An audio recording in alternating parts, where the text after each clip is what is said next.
En esta próxima unidad voy a hablar un poco sobre las herramientas de selección con un uso mucho más especializado y herramientas de selección que nos van a permitir una mayor precisión durante todo el proceso de manipulación.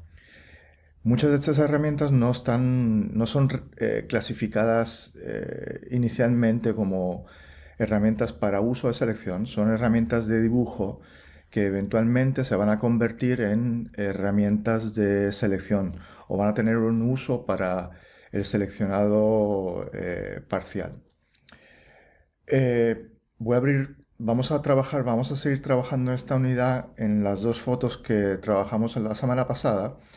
eh, la semana pasada hablamos un poquito de los procesos, procesos destructivos.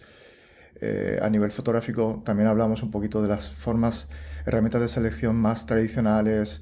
Eh, Muchas de ellas a veces no tienen el control, no nos van a dar el control que queremos como especialistas del retoque digital. Eh, por lo tanto, yo voy a abrir estas dos imágenes. Voy a coger esto de excusa también para hablar un poquito del bridge. El bridge tiene la ventana de navegación y visualización con la ventana de previo y después tiene aquí una pestaña de metadata que es bien importante. Eh, a través de la ventana de metadata yo puedo anticipar muchas cosas, dónde se creó el archivo, las dimensiones del archivo en términos de resolución. Acuérdense, los archivos digitales fotográficos tienen densidades tonales que se logran a través del píxel. El píxel es fundamental para una imagen fotográfica. Eh, Como ustedes deben saber, normalmente los sensores se dividen en millones de esas celdas, de esos píxeles. También se le llama a la imagen fotográfica digital bitmap, por esa multiplicidad de píxeles que tiene el entramado de la imagen digital contemporánea. Normalmente se dividen en ancho y largo y normalmente en el caso de impresión vamos a tener una resolución de 300 dpi o ppi. En el caso de pantalla necesitaríamos una calidad de 72 dpi o ppi. Para nosotros de alguna manera saber cómo una imagen me va a permitir ciertos tamaños de impresión, normalmente lo que yo hago, voy a abrir esta imagen primero, la de la mano, la voy a abrir en Photoshop. Eh, yo determino básicamente esa información original esencial a través de Image Size. Y ahí me va a decir básicamente, como pueden ver, las dimensiones de mi imagen, que son las dimensiones normalmente de mi sensor, 5760 por 3840. Como esto es una imagen de alta calidad, ya da por sentado el sistema que es 300 dpi o ppi, y ya automáticamente la máquina me está diciendo cuál es el tamaño máximo que yo podré imprimir con este archivo, que es un 19.2 por 12.8. Lo que hace la máquina es dividir la resolución, o sea, el tamaño a lo largo lo divide entre 300 y el lado ancho también lo divide entre 300. El resultado final es un 19.2 por 12.8. ¿Qué quiere decir eso? Que para que la imagen de alta calidad se vea bien en impresión necesito por lo menos por pulgada 300 de esos puntos. De ahí donde viene la terminología resolución. Resolución implica eso, que para que la imagen se vea de forma correcta en alta calidad debe tener 300 puntos por pulgada. Ese es el estándar de la industria. Hay dispositivos de impresión que te van a demandar más resolución y hay dispositivos de impresión que te van a demandar menor resolución. Pero el estándar es 300 dpi. Por lo tanto, esto si yo fuese para imprimir, si fuese para trabajarse exclusivamente en, en pantalla, sabemos que la resolución tiene que ser 72. Si cojo el mismo tamaño del sensor, 5760 por 3840, y lo divido en vez de 300 puntos por pulgada, lo divido en 72 puntos por pulgada, que es la resolución óptima para uso de pantalla, vamos a acabar con una imagen que va a tener unas dimensiones de 80 pulgadas por 53 pulgadas. Y obviamente, para uso de pantalla, esta imagen con este sensor, con estas dimensiones determinadas de 5760 por 3840, es una imagen demasiado grande. Yo tendría que de alguna manera reducir el tamaño de la imagen para que se pueda ver en pantalla óptima y no a una escala demasiado grande. Por lo tanto, yo le voy a dar cancel de nuevo la imagen, no voy a aplicar ningún cambio. Vamos a image size de nuevo para que vean y para que vean que realmente la imagen se ha quedado en el estado original. Al yo darle cancel, no se va a aplicar ningún cambio. Por lo tanto, voy a abrir mi segunda imagen. Abrimos nuestra segunda imagen y lo que yo voy a hacer, la imagen del mapa la voy a arrastrar y la voy a tirar a mi imagen de la mano, ¿vale? Para asegurarme que las dos imágenes estén en un solo archivo para poder yo, ¿no?, iniciar los procesos de demostración de nuestra nueva herramienta. Al no usar el archivo del mapa 1, lo cierro. Inclusive yo puedo venir al bridge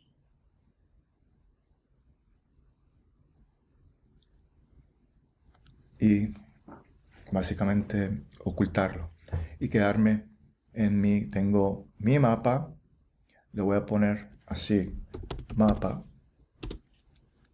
y a este que es el background layer, lo voy a convertir en un layer normal, le doy doble clic para convertirlo en un layer normal y le ponemos mano. Al yo romper el layer normal, yo voy a poder alterar el orden sin ningún problema. En cambio, si yo tengo el background layer, al yo subir, ¿ves?, aparece el prohibido. Quiere decir que no puedo convertir el background layer en otro layer que esté por encima del background layer. Por lo tanto, voy de nuevo y le aplico mano. Vamos a utilizar, vamos a introducir esta herramienta, de todas las herramientas de selección. Yo les he contado que en algunas ocasiones utilizo la familia de los marquee y los lazos. En bastantes ocasiones utilizo no el Magic Wand, el Quick Selection Tool, que es la herramienta más sofisticada de las herramientas de selección por color. Y también utilizo el Color Range, que lo cubrimos también el otro día, ¿no? Select, Color Range. Pero realmente la herramienta que más utilizo en términos de precisión para hacer unas selecciones sumamente precisas y controladas, no es una herramienta de selección per se, es una herramienta de dibujo que se conoce como Pen Tool. Habíamos hablado que dentro de la división del Toolbox tenemos las herramientas vectoriales, ¿no? Estas herramientas son herramientas que migran de Illustrator, vienen de Illustrator y se implementan dentro del contexto de Photoshop para poder hacer dibujos vectoriales. El dibujo vectorial me va a permitir hasta cierto punto evadir la dependencia de la resolución y puedo hacer cambios de escala sin pérdida de calidad. Y eso es sumamente práctica. El Pen Tool, en su versión más tradicional dentro del contexto de Illustrator, es básicamente un shape layer. ¿Ve? Es una forma en la que tú ¿no?, defines, ¿no?, una línea de contorno y básicamente se crea un relleno. Y en Photoshop se crean shape layers. Yo voy a utilizar el Pen Tool, pero lo voy a utilizar no en una forma con color, con un relleno o con un bordeado. Necesito una forma dibujada que me permita dibujar el contorno de la mano, pero que no debe tener color, porque el color va a impedir que uno vea la imagen que uno está siguiendo. Hasta cierto punto, la utilización de los shape layers es bastante impráctico dentro de los métodos de selección. yo tengo que coger el Pen Tool. Los shape layers se pueden crear con el Pen Tool y también se pueden crear a través de diferentes formas que uno accede, ¿no? Por ejemplo, aquí yo puedo crear un shape layer rectangular, elipse, en forma de estrella. Son shape layers que utilizan los elementos vectoriales, pero utilizando como base formas regulares. El Pen Tool me va a permitir, bien parecido a lo que me permitía el lazo, crear formas irregulares a través de creando lo que llaman anchor points. Estos puntos que me van a permitir definir el bordeado de la imagen. A diferencia del polygonal lazo, como vimos en las herramientas anteriores, me va a permitir crear segmentos. El Pen Tool me va a permitir exactamente igual, pero el único problema es que estos segmentos son líneas rectas y hasta cierto punto me va a dificultar la creación de un bordeado orgánico, circular, curvo. Y hasta cierto punto el polygonal lazo se convierte en una herramienta, para mí, muy limitante. Yo voy a seleccionar el Pen Tool y voy a mi Option Bar y yo voy a tener la opción de poder seleccionar un Shape Layer, un Shape Layer o un Path. Si yo quiero crear de un Pen Tool una selección, no debo utilizar el Shape, debo utilizar el Path. Por lo tanto, antes de iniciar el proceso de dibujo, voy a seleccionar Path. Me acerco a la imagen con Command Plus, con la Spacebar, que es otro shortcut para poder moverme dentro de mi canvas, sobre todo cuando estoy bien magnificado. Spacebar me permite automáticamente brincar de la herramienta que tengo seleccionada a la manita. La manita es esta herramienta que tengo aquí abajo, que me permite moverme, ¿no? Tengo que mantener Spacebar apretado para poder mover, ¿no?, por mi canvas, porque mi magnificación es demasiado agresiva. Otra cosa, tengo que abrir mi ventana de Path y voy a empezar a dibujar. Como pueden ver, al yo crear punto a punto,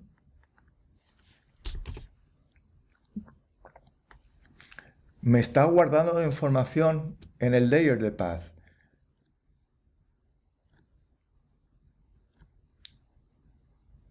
Lo interesante del Pen Tool es que yo puedo moldear la línea recta a una línea curva. Por lo tanto, cada segmento puede tener una forma mucho más orgánica que se adapta a la forma que deseo seleccionar. Hay dos escuelas de manipulación del Pen Tool, acercándome bastante a la imagen y empezar a trazar puntos. Muchos puntos. Estoy trabajando con mi Pen Tool dentro del contexto del Wacom Tablet y me va a permitir, ¿no?, esa flexibilidad de trazar puntos tocando la punta de mi lápiz electrónico en la tableta. Esta técnica es un poco imprecisa. A mí me gusta más una técnica mucho más metódica, en la que yo trazo menos puntos, ¿no?, y puedo yo, sin soltar el mouse o el lápiz, moldeo la curva. Puedo aquí trazar otro punto, ¿ves?, y puedo moldear. Esta es una técnica que es menos rápida, pero es mucho más eficiente a largo plazo. Si se han dado cuenta, ¿ves?, hay zonas que se pueden mejorar, ¿vale?, que no han quedado perfectas. Lo interesante de utilizar esta herramienta, el Pen Tool, es que a posteriori podré yo, de alguna manera, reeditar los puntos y ajustar mi dibujo de una manera mucho más precisa después de haber creado el dibujo. Que esa es la parte que en el lazo, en los poligonales, era mucho más complicada, y en el lazo libre era todavía mucho más complejo. Aquí tengo una flexibilidad.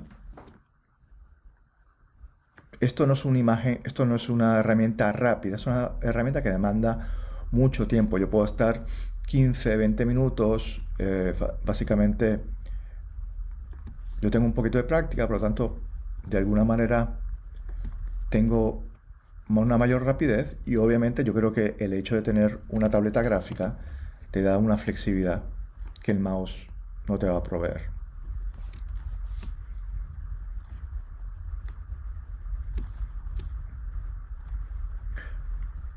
Lo interesante también de esta herramienta del Path, este dibujo vectorial transparente, porque no tiene color, acuérdense. Los paths no tienen color interior, relleno, únicamente tienen una línea de contorno totalmente transparente. Y esa línea de contorno la vamos a convertir eventualmente de dibujo, la vamos a convertir en selección. Y esta es realmente la ventaja de utilizar los paths. Y otra ventaja es que yo puedo grabar cuanto en esa ventana de path que ustedes están creando aquí, que se está dibujando poco a poco, puedo crear cuantos paths yo desee y los puedo combinar de una manera bien interactiva. Por lo tanto, tenemos una ventaja sumamente interesante con la implementación del Pen Tool, dentro del contexto de la manipulación.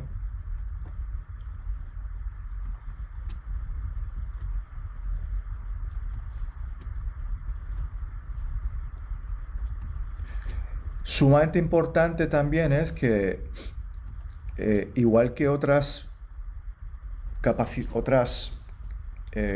usos técnicos de Photoshop, herramientas exclusivas de Photoshop, eh, el path, los paths que tú dibujas son compatibles si utilizas un formato apropiado, ¿no?, a la hora de grabar el archivo.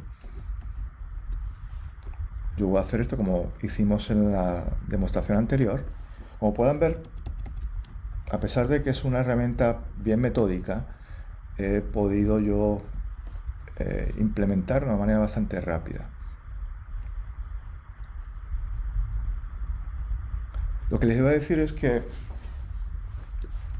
esta es una herramienta que nos permite tener una flexibilidad dentro del contexto de Photoshop. Bien importante que cuando yo vaya a grabar el archivo, esté grabado en formato PSD, formato Photoshop nativo, o formato TIFF, TIF.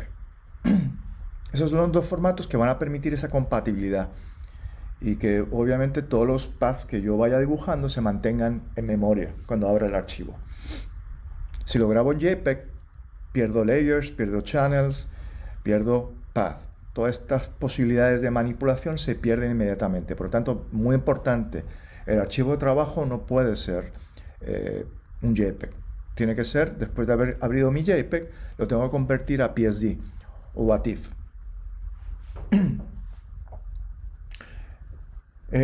Voy a la ventana de Path, y si se dan cuenta, aquí tengo, a la hora de yo crear básicamente mi path, aparece el nombre de WorkPath. ¿Qué quiere decir eso? Que cuando yo grabe el archivo, si está en WorkPath con estas letras itálicas, el path no es permanente. ¿Y qué va a pasar? No se va a grabar y voy a perder todo ese contenido. Tengo que asegurarme que este contenido se vaya a grabar. ¿Y cómo yo lo hago? Pues convirtiendo estas letras WordPath y esta apariencia itálica en una apariencia normal a través del nombre que yo le otorgo. Yo no le otorgo nombre, lo dejo Path 1, Path 2, Path 3, y automáticamente, como pueden ver, cambió de itálico a normal. ¿Qué quiere decir eso? Que cuando yo le dé Save As, vamos a grabar el archivo, le voy a llamar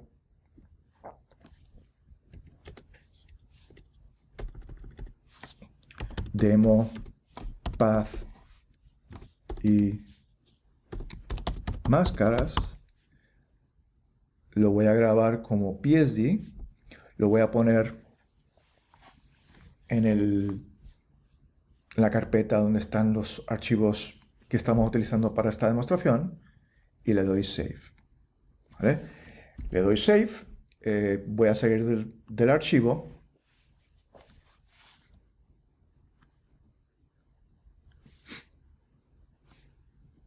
Vamos a mi bridge, veo la imagen, le doy doble clic, me abre en Photoshop la imagen que grabamos hace unos minutos, cerramos la aplicación, volvimos a abrir la imagen.